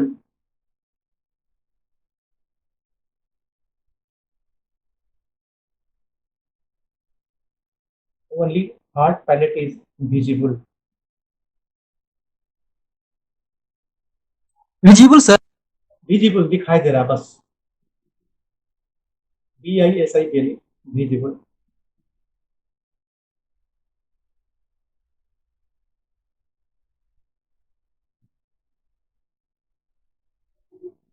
ये माउथ ओपनिंग टेस्ट खत्म हो गया। सेकंड में लिखिए एयरवे असिस्टेंट में दूसरा पॉइंट डेंचर स्टेटस क्या सर?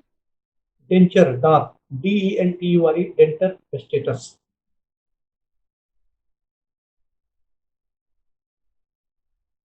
क्या देखें डेंचर का मतलब what होता है सर? डेंचर मैंने दांत DENTURE डेंटर स्टेटस STATUS दांत का क्या स्थिति है फिर दांत के अंदर चल गया तो क्या देखें any loose teeth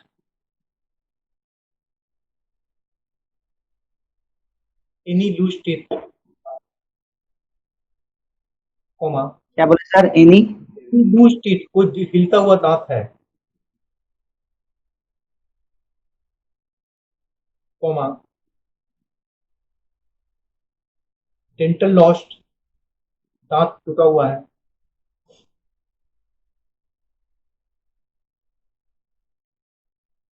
comma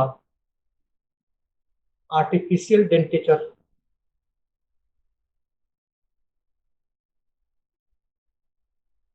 artificial डेंटेचर कोई नकली दांत लगा हुआ है।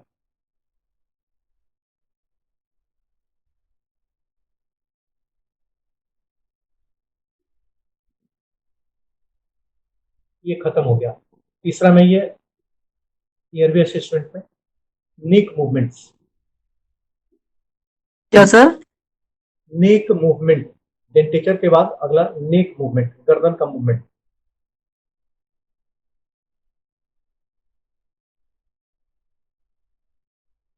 ध्यान देखें,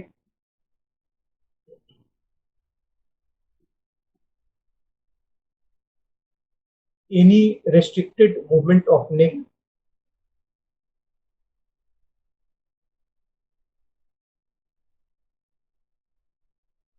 due to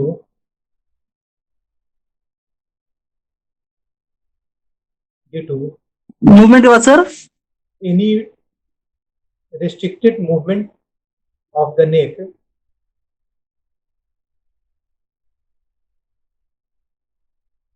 due to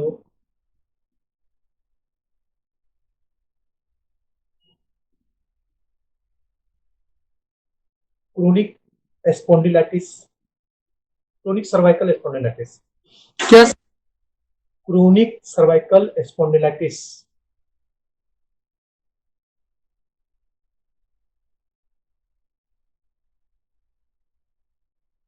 comma chronic rheumatoid arthritis of neck,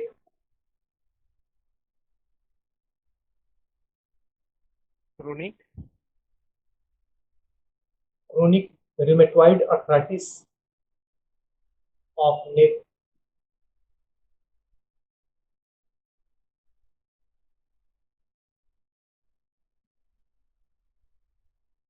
comma ankylosing spondylitis,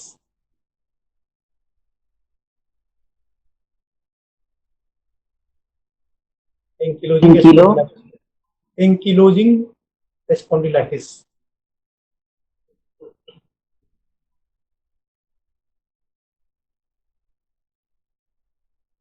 comma spondy sir? ankylosing spondylitis,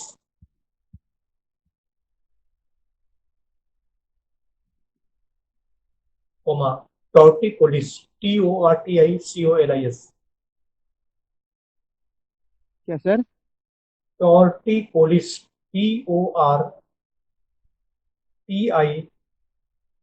torticolis, comma spasmodic torticollis,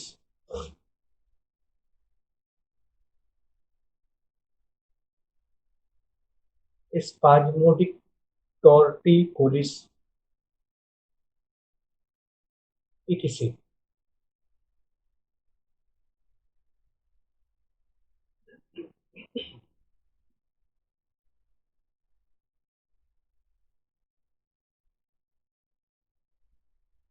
खत्म हो गया। चौथा में ये एयरवे असेसमेंट का ही चौथा point, थायरोमेंटल distance, thyromental distance,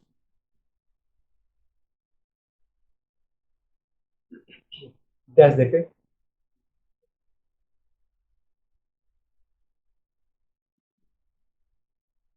it is the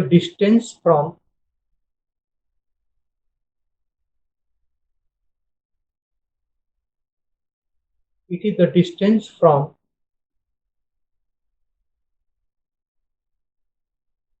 thyroid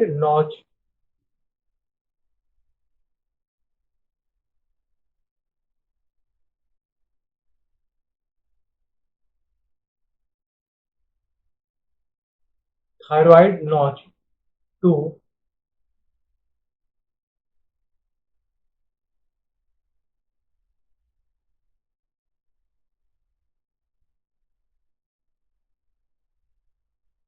thyroid notch to mental prominence.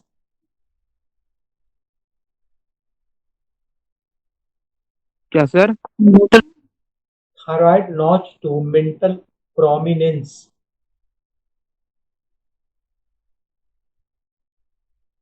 When the neck is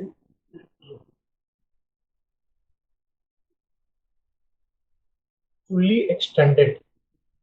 क्या बोले सर प्रोमिनेंस When के the बाद? neck is fully extended, गर्दन एकदम सीधा रहेगा तब.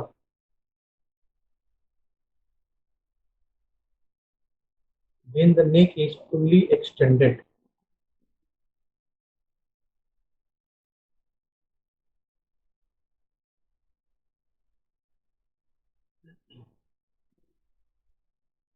The measurement are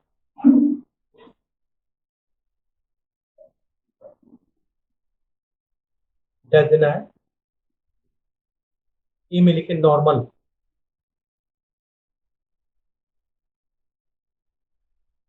ई में measurement sir measurement are dash दे देना है. उसके नीचे ए पॉइंट, पहला पॉइंट लिखिए ए नॉर्मल. डैश देखें. The distance is 6.5 centimeter.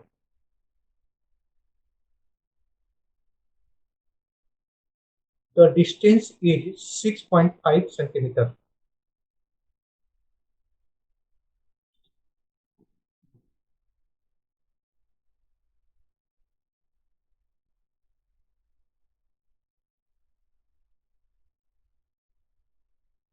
B में लिखे difficult intubation. Difficult intubation.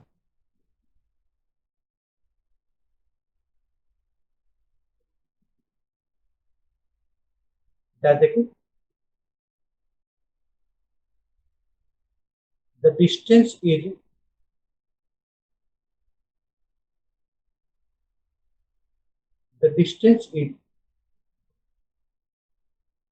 6 centimeter to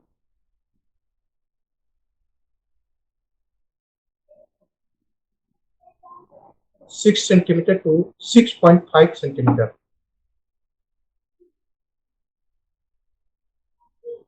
6 centimeter to 6.5 centimeter.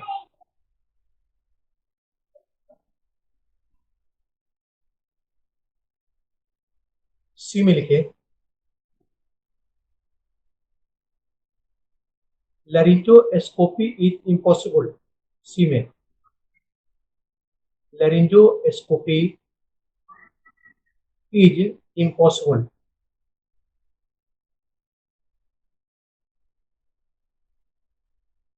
क्या देखें.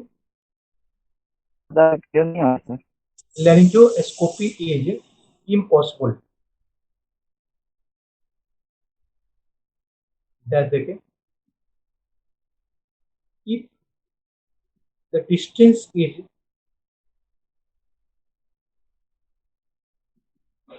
Sir if the distance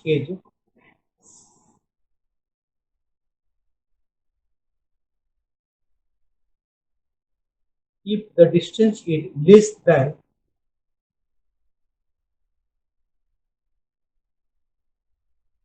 less than sir 6 centimeter.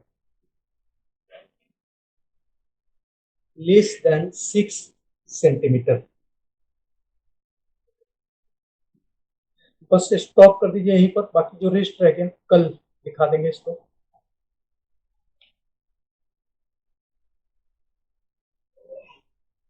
Okay, thank you.